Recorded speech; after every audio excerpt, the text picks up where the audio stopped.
thing in my attic is a burst water pipe, which didn't just stay in the attic, but cascaded down into the bedroom, then on into... Kenneth Williams. Deviation. The pipe didn't cascade. What No, it I contained, quite agree. What it contained, nitrogen.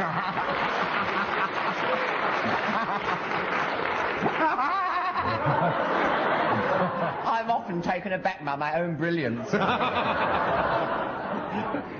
The water maybe, but not the pipe. Yes, Oh, come on, Clement. How will you justify that one? the ceiling came down, the whole thing. It's too late. You didn't establish it early enough. Kenneth has a correct challenge and 20 seconds on the thing in my attic starting now. The thing in my attic is something which I am not confident to talk about because I haven't got an attic, but I will... Clement Freud is challenged. Better shut up, then. Not competent to. I think he's perfectly competent to talk about the thing. He said he wasn't. Well, he's still making an effort to do so, which is what happens in just a minute. And he's making that effort, vainly, maybe, but 15 seconds are left on the subject starting now. I would imagine in my attic, so to speak, of the mind, I would find a treasure house. Peter Cook is challenged. He said he hadn't got an attic. How do we know he's got a mind?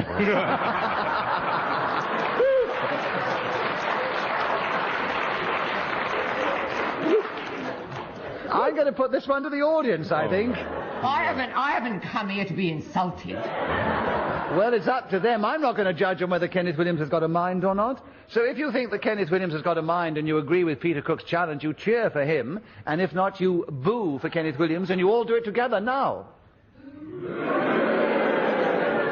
They're all convinced you've got a mind.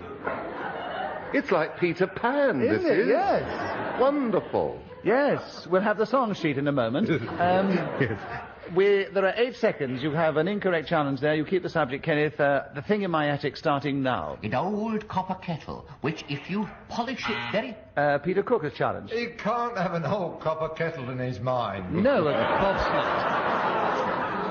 Well done, Peter. 5 seconds on the thing in my attic with you, starting now. The thing in my attic has grown so large over the last few days. Clement Freud challenge. Hesitation. Yes, you wicked so-and-so. And there's half a second to go. Got in on our guest just before. Thing in my attic, starting now. Upstairs.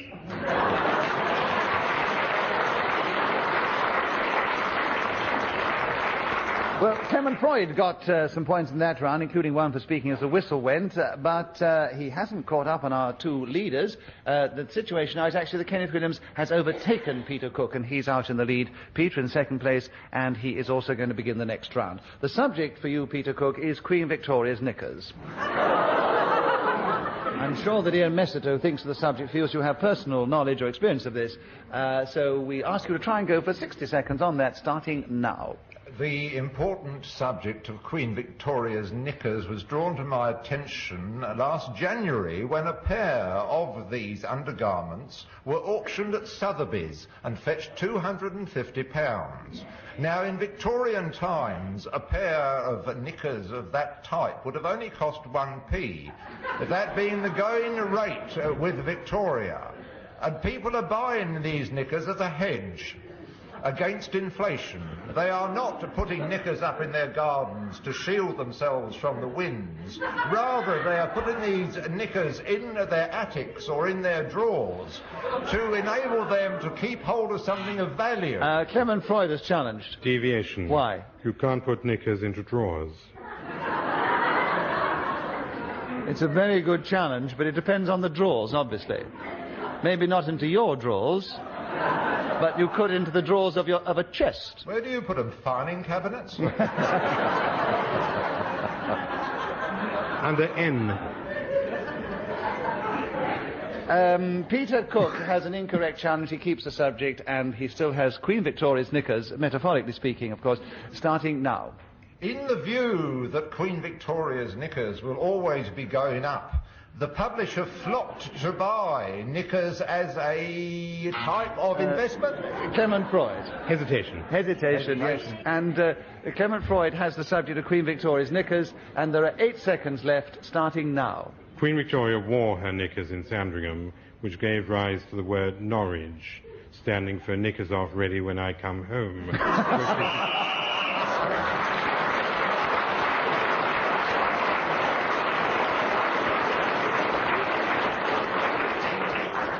So Clement finished that round with a nice flourish as the whistle went, gained an extra point. He's one behind Peter Cook, who's one behind Kenneth Williams, who's still our leader, and Kenneth is going to begin the next round. Eleanor Deuce, can you tell us something about her?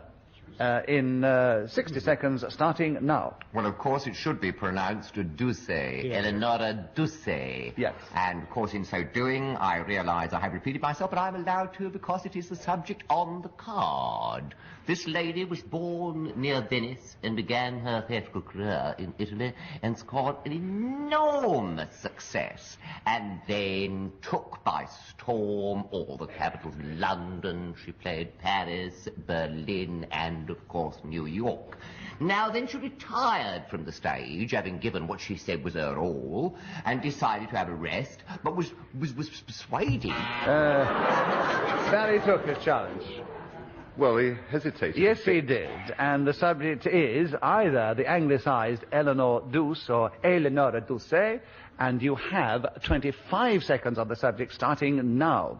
Well, if her name was Eleonora Deuce, it sounds as if she was French, but I'm given to understand that the lady in question was in fact an Italian actress, and a superb one, who learnt everything she knew in the theatres of Rome, Milan, Florence.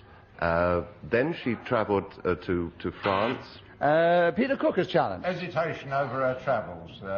Then she travelled to France. Did she travel to France, or did she get on a boat and go to France?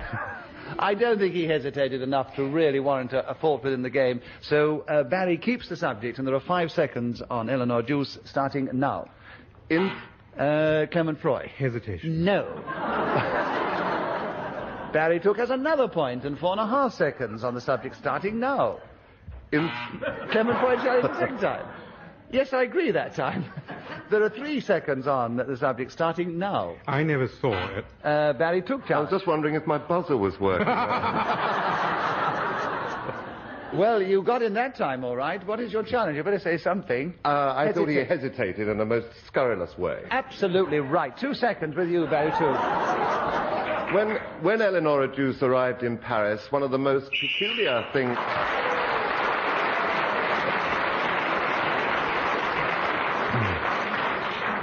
So Barry Tuke, or Tuke, I'm so sorry, that was the It's Italian pronounced version. Jews. Yes. Tuke. His name is really Peter Cook. Peter Cook and Barry Tuke. From Sweden, we are coming to enjoy... Sweden, we hope you like it here very much.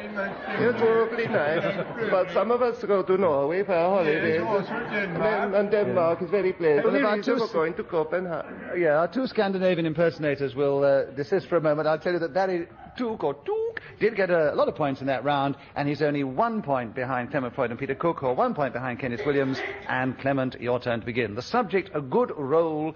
Just a minute, starting now.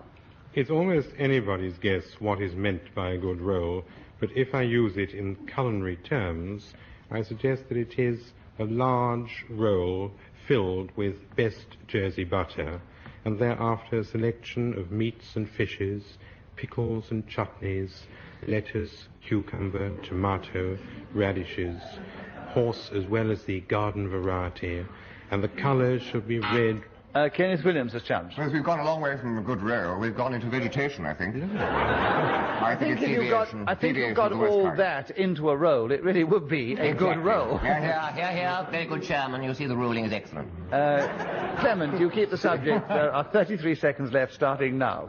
Psyche is a role I never ever played, not in any play, not at school, university, the army, politics, or the Church Lads Brigade, which never would take me as a member, although I applied regularly on alternate Tuesdays throughout the years of 1929 to 36 through 48. Peter Cook has challenged. You started off on this bread roll full of rubbish, and now you drifted into the theatrical.